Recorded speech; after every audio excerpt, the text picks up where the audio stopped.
بیا هم ښه راغلاست درته وایم. د خوشحالۍ ځای دی چې دوه مشران را سره ولاړ دي. قدرمنو لیدونکو عبدالحی کاکړ را سره ولاړ دی او همداراز زرین زاده صاحب را سره ولاړ دی. سلام علیکم صاحب. مننه، سلامونه، په خیر.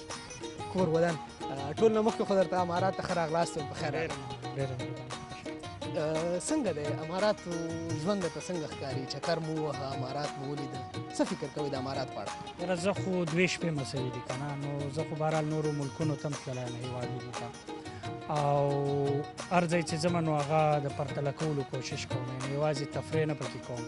بلکې ګورم چې زما له وطن سره، افغان وطن بیا پښتنو سره څه کولی سو، څه زده کولی سو، څه کمې خامۍ کمې خوبۍ دي. نو بهرحال زما خو 2 شپې سوي دي، ممکنه ده چې هغه به ډېر دقیقه څېړنه نه وي، خو بهرحال دوبۍ ته چې راغلم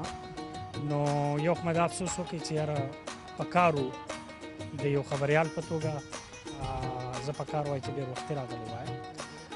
ځکه چې د عربو په باره کې زموږ خپل یو تصور دی، ممکنه ده هغه تر څه حده پورې د یو کلتوري امپراتورۍ په حواله باندې زموږ خپل یو مسله وي. خو بهرحال دلته چې راغلم دوبۍ کې ډېره مختلفه په دې ده چې یو خو تاسو دا اندازه لګولی سئ چې کله یو ریاست یا یو دولت هغه ولس پلوی او یا د وطن مینه ورسره وي او د نړۍ له نورو هېوادونو سره سیال کوي او د هغه دپاره چې کوم پلانینګ منصوبه‌بندي کوي نو د هغو نتیجه به همدغسې لکه څنګه چې خصوصا په دوبۍ کې چې ما ولیدل یا دلته په شارجه کې، نو یو خو ماته دا اوسو چې یاره دغه موډل چې کوم د یعنې دا د یو آزاد مارکیټ دی، یعنې پر ریتونو باندې دوی یو هیواد جوړ کړی دی، یو داسې هیواد یې جوړ کړی دی یا یو داسې ځای جوړ کړی دی چې د نړۍ هر شتمن کس یا د نړۍ هر غریب کس چې راځي ژوند کوي او د خپلې طبقې سره خپل کشر چې د کوم دی د هغه سره په سمه کې کوي. نو یو خو دا دی چې پر ریتو یو هیواد جوړول د هغو هیوادونو دپاره یو ډېر ښه پیغام دی چې هغه اوبه هم لري، غرونه هم لري، ونې هم لري او پوټنسیال هم لري، 4 موسمه لري، 4 موسمه لري، هر څه لري. نو د هغه هیواد یا هغه دولت ادارو ته یا مشرانو ته یو ښه پیغام دی چې یو ښه ماډل دی. دومره دا دی چې دلته تاسو یعنې زما دپاره شخصا په دې کې دا دی چې دا د غرب او د شرق یو امتزاج دی خلکو جوړ کړی دی. که ته غواړې ډېر پرمختللی اروپایي ژوند وکړې نو هغه دپاره هم امکانات جوړ کړي دي، او که ته غواړې چې د شرق غوړ ژوند وکړې هغه امکانات هم دي، نو دغه دواړه یو ځای کړي دي. ډېره مننه، کور ودان خبرې به کوو. سلام علیکم زرین زاده صاحب. سلام، څنګه چل خیر دی تاسو؟ شکر دی الله رحم دی. دا راته ووایي چې تاسو په اماراتو کې ډېر وخت شوی او ډېر ژوند مو تېر کړی دی، څه فکر کوئ موږ ته څه پکار دي؟ پښتون وطن ته، افغان وطن ته څه پکار دي لکه د دغې اماراتو غوندې خپل وطن د نورو وطنونو سره سیال کړي؟ نو پښتنو ته خو ډېر څه پکار دي ځکه چې پښتانه زموږ ټولنه ډېره پاتې ټولنه ده په ډېرو حوالو باندې، خو زموږ چې د پښتنو کوم بنیادي کومه ستونزه ده هغه دا امن ده چې زموږ په خاوره باندې امن نشته. که زموږ په خاوره باندې امن راشي نو بیا موږ خپله ټولنه په برمخه باندې بوتلی شو. څنګه تاسو ته کاکړ صاحب ووایي چې لکه که زموږ مشران د قام مشران د وطن مشران فکر وکړي یو نغد پروګرام او دلته کې دا یو مثال دی، دا یو موډل دی، نغد موډل دی چې دا هلته اوسي او هلته یې لکه مطلب عملي کې په خپل وطن کې لکه مطلب موږ ډېر څه کولی شو. خدای د پښتانه مشران لري او پښتانه د خدای پاک په خپل وطن کې په امن باندې کې زموږ ټولنه په مخه لاړه شي. ډېره مننه کور ودان. کاکړ صاحب، پښتنو ژورنالستانو ته څه پکار دي چې د خپل د وطن د آبادۍ او د خپلو د خلکو د شعور د راویښولو په خاطر تر څو د سولې دپاره او د خپل وطن د ترقۍ دپاره څه داسې عملي ګامونه واخلي تر څو زموږ وطن هم د دغه وطنونو غوندې سیال شي او د نورو وطنونو سره سیالي وکړي؟ یاره ما خیال خبریالان خو بهرحال هېوادونه نه جوړوي او نه جوړولی سي. شخصا زما دپاره یا زه په دې دغه کې یم له تېرو ډېر یوې لسیزې راهیسې زما دا خیال دی چې خبریالان یا زه یعنې دا زه ځان ته وایم هغو ته نه وایم ځکه چې زه خو د دې څه ویې نه یم څه مشورې ورکوم، خو زما ځینې څیزونه داسې دي چې چې یا ماته احساسېږي چې دا چې زه په کار دی وکړم یعنې زه ځان زما هم همدغه مطلب دی یعنې چې میډیا سره تړلي او ژورنالستان څه باید وکړي چې خلکو کې یو شعور پیدا کړي. نو زما دا خیال دی چې یو خو موږ ته یقینا له دې دغه څخه وتلی خو نه سو موږ ځکه چې کومه پیښه کېږي نو پیښه به ته ریپورټ کوي او هغه بس خپلې ادارې ته وایي. خو له دې سره په څنګ کې یو خو دا دی چې ته په کار دی بحیثیت خبریال یا زه بحیثیت خبریال زه ډېر زیات انفارمډ یم. زه چې کله یو ریپورټ فایل کوم زه چې کله په یو آیډیا کار کوم نو زما چې دا کم لرلید دی هغه په کار دی نړیواله بڼه ولري او په هغه بڼه کې په هغه چوکاټ کې د ژورنالیزم چې کم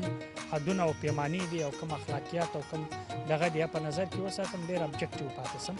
نو بیا داسې ممکنه ده چې ته په خپل وطن کې پر هغو موضوعاتو باندې خبره وکړي چې هغه د خلکو له ژوند سره ډېر تړلي وي یا ته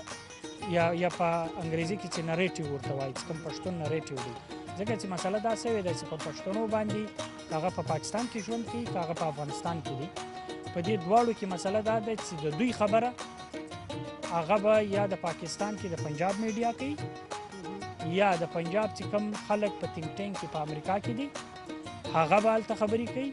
یا بیا انګریزان ته راځي له امریکا څخه چې د هغو په افغان وطن کې 3-4 شپې نه ایسوي. نو دوی چې کله له دې ځای څخه په ډېر عمومي بڼه کې د دې ځای معلومات واخلي او هغه چې په کم انداز باندې بیانوي نو ټولو نړیوالو ته ورځي. نو د پښتنو چې کوم نریټیو بیلډ شوی دی یا کومه څهره جوړه شوې ده یا د دوی چې کوم غږ یا د دوی کومه بیانیه جوړه شوې ده هغه د دوی د خاورې نه ده یا د دوی د خاورې زېږنده نه ده د بل چا ده او هغه په خپله سترګو ورته ګوري هغه له خپل یعنې همیشه څوک چې تاسو ژورنالستان یو یا موږ ژورنالستان یو هره اداره ځان ته ټارګټ آډینس لري چې دا اورېدونکی زما څوک دی. نو که د امریکا یو لیکوال راځي نو هغه د خپل امریکایي اورېدونکو یا کتونکو لپاره ریپورټ جوړوي یا د برطانیې هغه دا چې کوي د فرانس هغه دا کوي د هر ځای. نو موږ په کار دی د نړۍ ته د پښتنو داسې نه چې تبلیغات وکړو یا اگزیجریشن یا مبالغې وکړو بلکې موږ ته دا په کار دی چې موږ د پښتنو غږ چې کوم دی چې هغه اصل غږ دی د دې ترهګرۍ جنګ جګړه ده د افغان ټولنه ده پښتون ټولنه ده هغه په خپل اصلي بڼه کې د خپلو ریپورټونو د خپلو څېړنو له لارې څخه داسې نړۍ ته بیان کړو چې هغه وایي چې دا پښتون نریټیو دی. ډېره مننه کور ودان. یو پوښتنه اخري کومه درنه چې زمونږ او د تاسو پښتنو غټه کمزوري څه ده ولې مو په وطن کې په لر و بر افغان وطن کې امن نشته غټه کمزوري څه ده؟ ګوره دا خو ډېر لوی بحث دی که نه دا تاسو وکړئ زه خو په هغې حساب نور ته ګورم چې دا کلیشیز خلک بیانوي چې دا په موږ کې اتفاق نشته او اتحاد نشته دا ټولې کلیشیز دي. دا یو ډېره ژوره مسله ده د دې یو خپل تاریخي پس منظر دی زموږ جغرافیایي جوړښت څه داسې دی او هغه جغرافیایي جوړښت داسې دی چې موږ باندې ټول ژوند په یو داسې ځای کې موقعیت لرو چې هغه د نړیوالو د ګټو لپاره یو ډېر ښه ځای دی. لویه بدبختي دا ده چې سړه جګړه وسوه په سړه جګړه کې بیا زموږ دا مرکز شو نو د ټوله نړۍ موږ ته په یو شکل نه شکل کې متوجه وه او اوس بیا د ترهګرۍ ضد جګړه وسوه. زما دا خیال دی چې په افغانستان کې ستونزه دا وسوه چې په افغانستان کې نړیوالو د افغانستان چې کوم ریاستي چوکاټ ورته یا د دولت چوکاټ دی یا کومې ادارې دي د افغانستان هغه ټولې ماتې کړل شوې. د افغانستان چې کوم ریاست پر څه باندې ولاړو یا دولت چې پر کومو ستنو باندې ولاړو هغه ستنې ماتې کړل شوې. نو چې ماتې سي نو له دې سره ستا هر څه مات سي نو چې مات سي نو بیا ستا دپاره په تا کې زننه و نورو ته ځالۍ جوړول هغه اسان دی. نو زما دا خیال دی دا مشکل دی او بیا د پولې هغې غاړې ته بیا خپل سیاسي مسله ده ځکه چې پاکستان کې خو هم یو ډېر لوی بحث دی ځکه چې پاکستان کې ډېر خلک دا احساسوي چې دا پاکستان په ځای باندې د پنجاب امپراتوري ده هغه یو بل پس منظر لري که نه. خو زما دا خیال دی چې لوی خبر دا دی چې افغانستان به اداري جوړښت یواره کوي او هره اداره به جوړوي که هغه هره اداره وي چې واره دولت جوړ سي د دولت یو دغه څوک ساتندوی جوړ سي زما خیال دی بیا مشکل وځي. ډېره مننه کور ودان.